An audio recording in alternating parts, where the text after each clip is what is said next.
सामाजिक समूह के अंतर्गत गिडिंग्स की जो परिभाषा है, गिडिंग्स के अनुसार सामाजिक समूह के निर्माण के लिए पारस्परिक जागरूकता अनिवार्य तत्व है।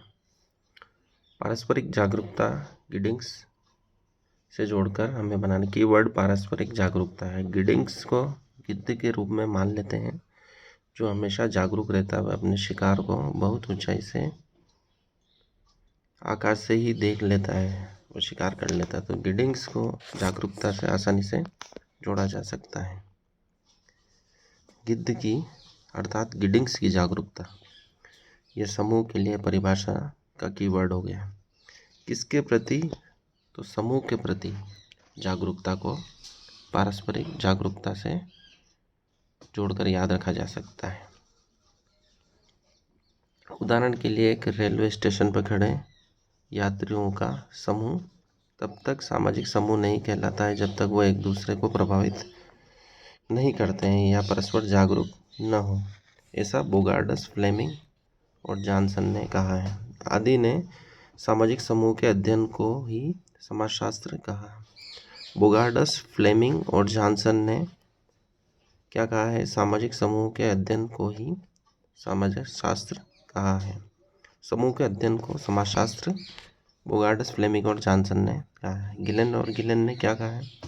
सामाजिक समूह दो या अधिक व्यक्तियों की व्यवस्था है जिसमें क्रियाशील या निष्क्रिय रूप से मानसिक क्रिया हो रही होती है, जिसमें उत्तेजना और प्रत्युत्तर होता है। इसमें उत्तेजना और प्रत्युत्तर गिलिन से आसानी से जोड़ा जा सकता है। जैसे सोडियम गीले पदार्थ में अर्थात पानी में गिरकर उत्तेजना और प्रत्युत्तर प्रकट करता है, वैसे गिलिन को उत्तेजना और प्रत्युत्तर से आसानी से जोड़ सकते हैं। बोगार्डस ने क्या कहा है? एक सामाजिक समूह से तात्पर्य है कि दो या अधिक व्यक्तियों की ऐसी संस्था से जिसके आकर्षण के सामान्य विषय हों तथा एक दूसरे को प्रेरणा दें। आकर्षण के सामान्य विषय, मालवा में बोंगा को अनाकर्षक व्यक्ति कहा जाता है, लेकिन बोंगा इस परिभाषा में आकर्षण के सामान्य विषय ढूंढ रहा है।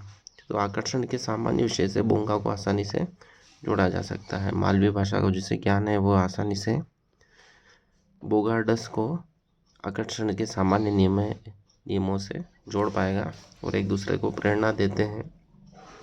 आकर्षण के सामान्य नियम से जुड़ते ही वो एक दूसरे को प्रेरणा अवश्य देंगे।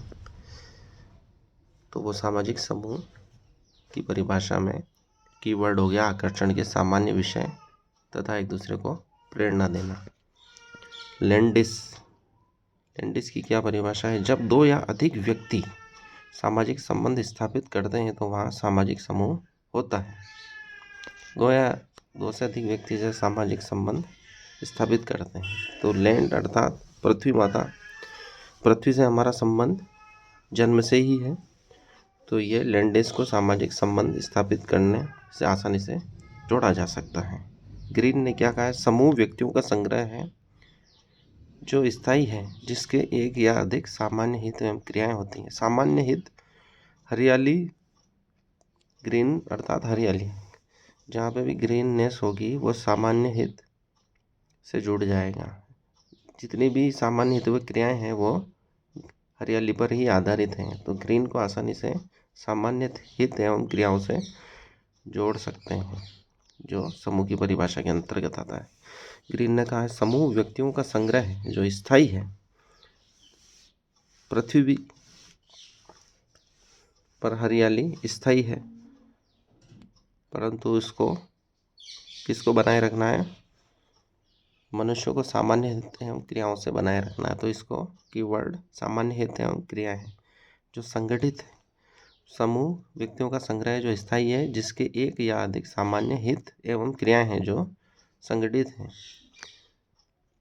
संगठित सामान्य हित एवं क्रियाएं हैं। समूह व्यक्तियों का संग्रह जो स्थायी है, जिसके एक या अधिक सामान्य हित एवं क्रियाएं हैं। तो एक या अधिक सामान्य हित एवं क्रियाएं संगठित रूप से हों, वह ग्रीन की परिभाषा में आता है। तो हमें कीवर्ड याद रखना है सिर्फ सामान्य हित एवं क्रियाएं।